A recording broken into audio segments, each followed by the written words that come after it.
जब जब भी हम शिव मंदिर जाते हैं, तब तब हम नंदी को गर्भगृह के बाहर देखते हैं। लेकिन एक बात पर हमने शायद ही कभी ध्यान दिया है, नंदी का पूरा शरीर शिव की ओर है, उनकी नजर भी शिव की ओर है। ये दृश्य है तो आम, लेकिन हैरानी की बात यह है कि इसकी अहमियत मंदिर की बनावट में नहीं, अपितु खुद शिव से ही जुड़ी है। जब शिव ने शिव के वरदान के लिए तपस्या की, है ना रोचक? आगे बढ़ने से पहले चैनल को सब्सक्राइब कर लो, क्योंकि यहाँ कथाओं के पीछे छिपे अर्थ को कहानी की तरह समझाया जाता है। तो चलते हैं बिना टाइम वेस्ट किए और समझते हैं नंदी के मंदिर वाले दृश्य के पीछे का रहस्य।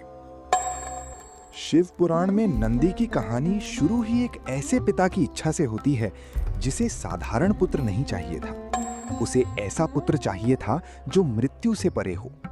उस पिता का नाम था शिलाद। इस वर को पाने पहले इंद्र की तपस्या की। परिणाम स्वरूप इंद्र प्रसन्न हुए और उनके सामने प्रकट हुए। शिलाद इंद्र से कहते हैं, हे इंद्र, मुझे एक ऐसा पुत्र चाहिए जो मृत्यु से मुक्त हो और जिसका जन्म सामान्य तरीके से ना हो। तभी इंद्र भी तुरंत जवाब देते हैं, वत्स, मैं ऐसा वर तुम्हें नहीं दे सकता। इस वर के लिए तुम शिव की आराधना करो।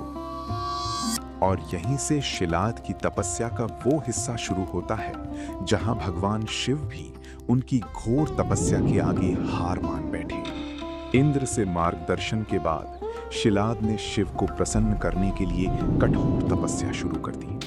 काफी दिन बीत गए, समय आगे बढ़ता गया और उनकी तपस्या ऐसी थी कि रुकने का नाम ही नहीं ले रही थी।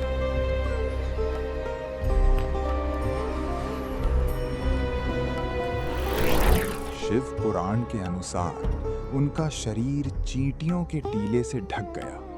कीड़े मकोड़ों ने शरीर को घेर लिया था।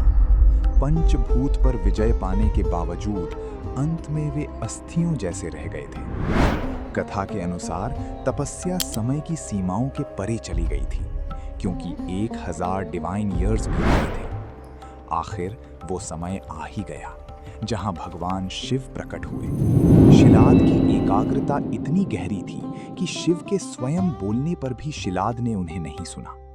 आखिरकार शिव ने उन्हें खुद स्पर्श किया, तब कहीं जाकर उनकी आंखें खुली। जैसे ही उन्होंने आंखें खोली तो सामने शिव और पार्वती थे। शिलाद ने उन्हें दंडवत प्रणाम किया।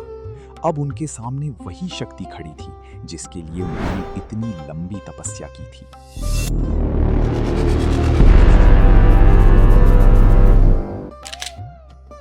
शिव शिलाद से कहते हैं, हे वत्स, हम तुमसे बहुत प्रसन्न हैं। अपने लिए कुछ वर मांगो। शिलाद ने वही इच्छा दोहराई। उन्हें ऐसा पुत्र चाहिए था जो मृत्यु से मुक्त हो और जिसका जन्म सामान्य तरीके से ना हुआ हो। शिव ने शिलाद की ओर देखा और उनकी इच्छा स्वीकार कर ली। लेकिन शिव का अगला वचन इस पूरी कथा को एक अलग ही दिशा में ले जाने वाला था। शिव ने कहा कि वे स्वयं शिलाद के पुत्र के रूप में नंदी नाम से प्रकट होंगे। यानी जिस पुत्र के लिए शिलाद ने इतनी कठोर तपस्या की थी, उसके जन्म का वचन स्वयं शिव दे रहे थे। अब नंदी का जन्म सिर्फ एक वरदान का परिणाम नहीं रह गया था, उसके पीछे स्वयं शिव का संकल्प जुड़ चुका था।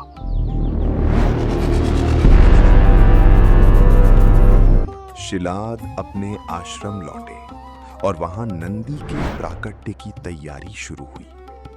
शिलाद ने यज्ञ की तैयारी शुरू की। विधि के अनुसार यज्ञ आगे बढ़ रहा था। फिर उसी यज्ञ के बीच वो क्षण आया जिसका इंतजार शिलाद कर रहे थे। यज्ञ की अग्नि के बीच से एक दिव्य बालक प्रकट हुआ। उसका तेज इतना असाधारण था कि वहां मौजूद सभी की दृष्टि उससे नहीं हट रही थी, और वही नंदी थे। शिव पुराण के अनुसार नंदी का प्राकट्य के दौरान आकाश में दिव्य प्राणी दिखाई दिए। फूलों की वर्षा हुई, यहां तक कि देवता भी वहां पहुंचे थे। नंदी का पहला दिव्य रूप 3 आंखों और 4 भुजाओं वाला बताया गया है। उनके हाथों में त्रिशूल और अन्य आयुध थे। फिर नंदी ने अपना दिव्य रूप छोड़कर मानव बालक का रूप धारण किया और शिलाद ने उनका पालन पोषण शुरू किया।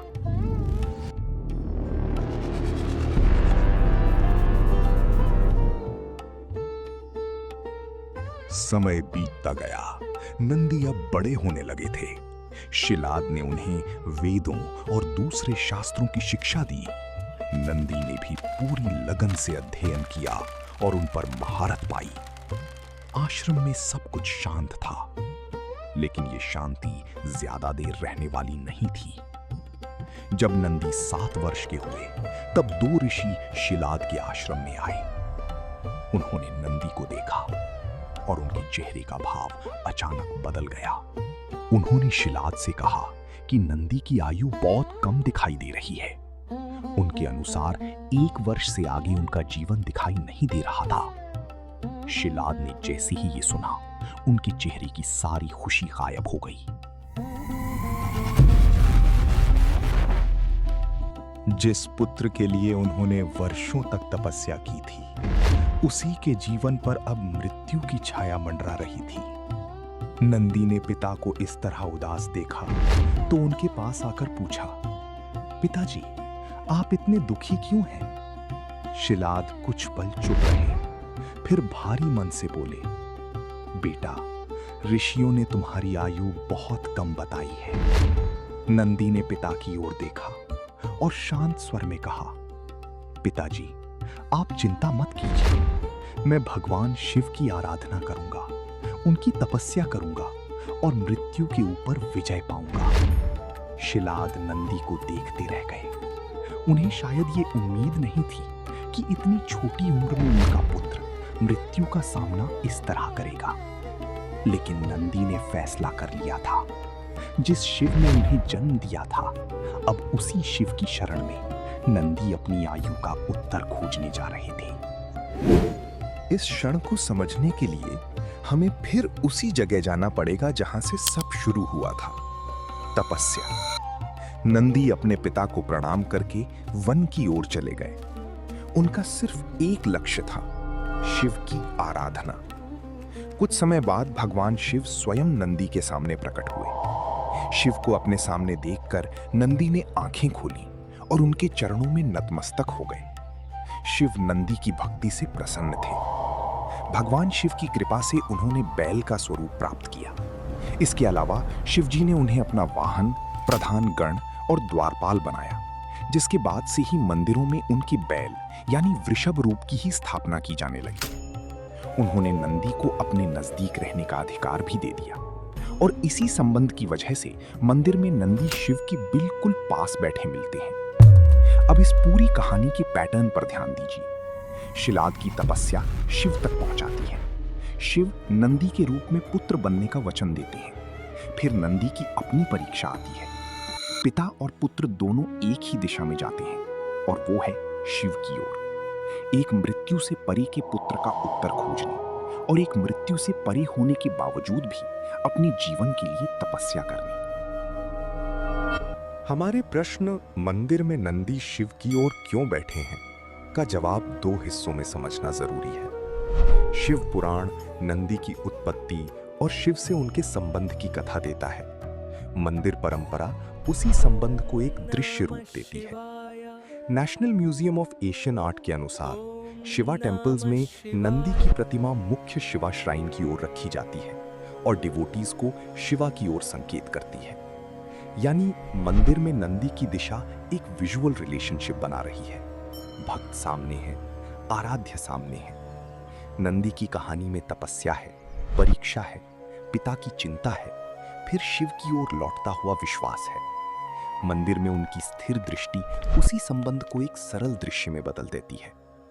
अगली बार जब हम शिव मंदिर में जाएं, तो नंदी के पास कुछ सेकंड रुक सकते हैं। पहले उन्हें देखिए, फिर उसी दिशा में देखिए जिस दिशा में उनकी नजर है। शायद तब ये दृश्य सिर्फ एक मूर्ति और एक शिवलिंग का दृश्य नहीं लगेगा। सामने एक भक्त है, उसके सामने उसका आराध्य है।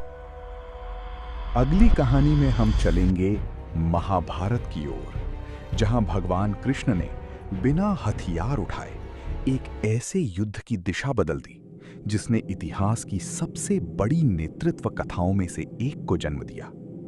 ट्रेंडिंग भारत को सब्सक्राइब कर लीजिए, क्योंकि अगली कहानी में शक्ति की नहीं, असली लीडरशिप की बात होगी।